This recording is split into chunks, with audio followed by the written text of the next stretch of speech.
Hey everyone, I wanted to go over the new and exciting news that we got for Splatoon 3, which is set to release exclusively onto the Nintendo Switch on September 9th.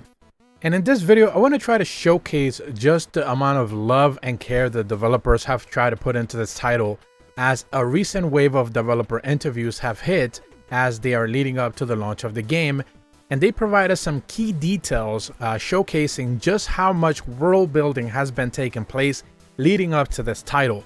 More importantly, they also showcased that the previous Splatfest for Splatoon 2 pretty much dictated the way this game was going to be developed through its development cycle, and more importantly, just how the real life world is also impacting the developer decisions for them to make the world feel more alive than ever before. This official interview, of course, I'm going to be leaving a link in the description below, takes place with four prominent producers and developers for the game: Hisashi Nogami, the producer for the Splatoon series; Seita Inoue, the game's director; Shintaro Sato, the director for this specific title, Splatoon 3; and lastly, Toru Minegishi, which in charge is specifically for the sounds and music of the game. Now, I'm not going to be going over every specific question in these pair of interviews. I'm just going to focus on some of the more interesting ones, specifically the ones that relate to the world building aspects of this title. One of the questions says, what do you mean when you say the series has grown with its players? Inoue explains that, for example, this title is set in the chaotic city of Splatsville. It is a densely populated area crowded with buildings and various eras. We decided on Chaos as the theme for this title because Team Chaos won the Chaos vs. Order Splatfest for the final online event of Splatoon 2. And they continued, so you decided on the theme for the next game based on the results of the Splatfest that players participated in? Does that mean that even the developers didn't know until the end which team would win or what the theme for the next title would be? Inoue explains that he watched it all the way through without having any clues as to how it would have turned out.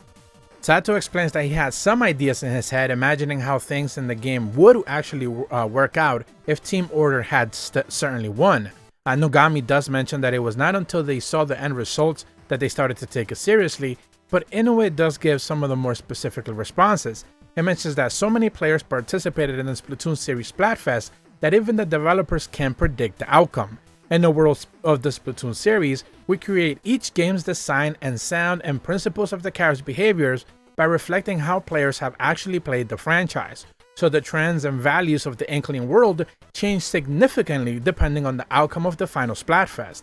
Therefore, the chaotic Splatville is a city rapidly developed with the arrival of Chaos after the Splatfest.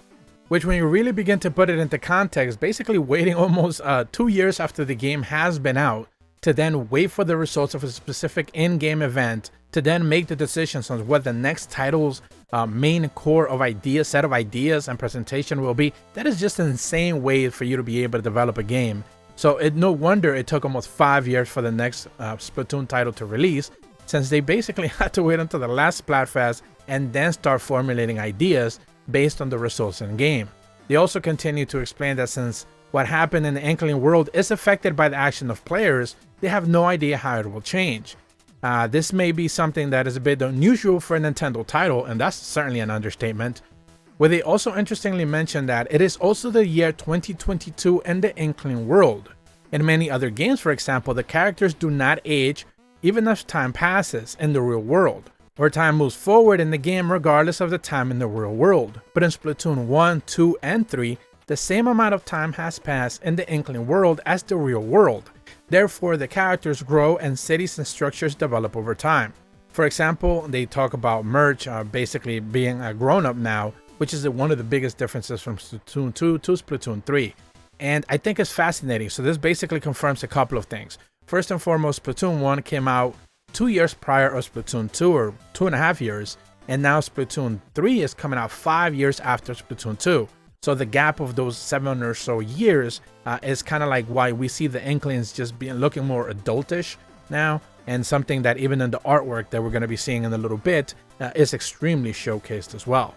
Nogami continued to explain that they wanted to make it feel like time had passed in their own real lives, and in that sense, we can say that this is a game franchise in which players and developers walk side by side over the 7 years since the first release. Inoue also explains that in terms of design, we were conscious of the game set in modern times, and we depicted the world based on the street culture. The characters are also dressed in street-style wear, including t-shirts and trainers. And Inoue continues, considering this, we depicted a world of simple, mischievous street culture in the first title. In the second title, we created a world in which urban sophistication is trendy to counter the world of the first title. In the third game, however, we tried to express that sophistication has gone stale, but disorder is now fresh, to counter the world of the second title. In this way, we felt like we could depict the world of chaos, which is the theme of the title, but also expresses the transitions caused by the countercultural rebellion. This is how we reflected the results of the Splatfest from the trends in the Inkling world, and I think that's just fascinating. So essentially, each new title is kind of like rebuilding the franchise, and not just in terms of gameplay, of course, and building on said gameplay, but also the story-wise and the way that they're presenting the world itself, which is once again is being treated like as a living world, but also at the same time it's kind of like continually changing and advancing in their very own way. In one of the later questions in some of these interviews, they begin to speak about the changes, not just specifically for the new areas that you're going to be exploring, but also the changes from the original first two games to the way that they perceive it into the third title. And some of the responses are that they created a tentative document that gives them some sense of distance between the three settings that they've discussed, both in Coppolis Plaza and in Coppolis Square from the first and second title.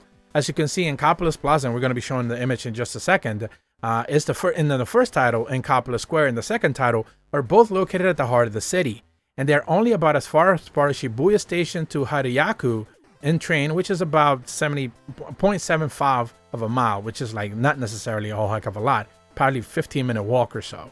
However, we were discussing how we wanted Splashville to be set in a region far away from the locations in previous two titles with a completely new different climate. We prepared a map so we can see the development game and understand their geographical differences, and this is where we actually get to see a really good map essentially that they put together, showcasing just how far apart everything actually is and the way the world is actually being set up for Splatoon 3, which is just its very own experience and the way that the developers are actually presenting it. Sato continues to explain that Splashville is very accessible from Inkopolis Plaza and Inkopolis Square by taking a single local line. The distance is similar from that Tokyo to Aragami, where thereabouts in Japan. In a rural area, will take you a few hours to drive in highway. For people in the United States, it may be the equivalent of like Las Vegas to Los Angeles. Although geographically quite distant, highways have opened up in the 5 years between the second and third titles, allowing convenient access to the area. And this is one of those examples once again. And the gap between the second game and the third game, because time has passed, this means that the world of the Inklings is continually to evolve, and therefore that gives them access to different areas. This is something that of course is going to get pushed into whatever the next few titles are into the future. They also mentioned that the Splatlands developed rapidly because the construction of the bridge across the sea made it more accessible across the city center. They also specifically mentioned that while Inkopolis is the setting for previous titles, in fashionable youth area, the Splatlands and where Splatville is located is much more spacious, open and full of nature. Places like this are far from the urban center, became popular after the final Splatfest developed rapidly. And a couple of those examples are actually some of the new maps. They mentioned that, for example, Scorched Gore is an area of a national park, strangely shaped stone pillars lined up. You can see a spectacular view if you look around from the air with the new action Squid Spawn. They also talk about Undertow Spillway, which used to be in operation, but it was neglected and decapitated over a few years. The place has recently been renovated with the battle stages starting to catch on. So they just kind of showcase just how the maps, even the new maps showcased for this specific new title, have kind of like, because of the transition of time and the passing of it, has kind of allowed the Inklings to just kind of like renovate old areas, move into new specific areas that they simply didn't necessarily have access to or had no interest to in the first place.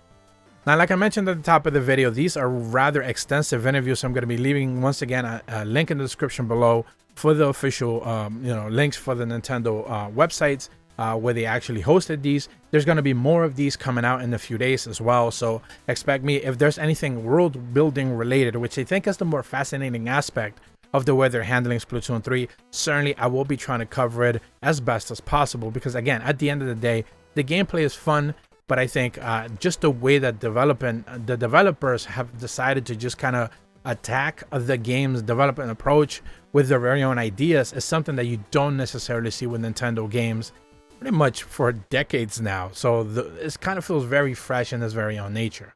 But that's about all the information that I have for you guys today. If you're brand new to my channel, be sure to leave a like and subscribe. Hit the bell to receive notifications when the videos go up. And as always, thank you so much for watching. See ya.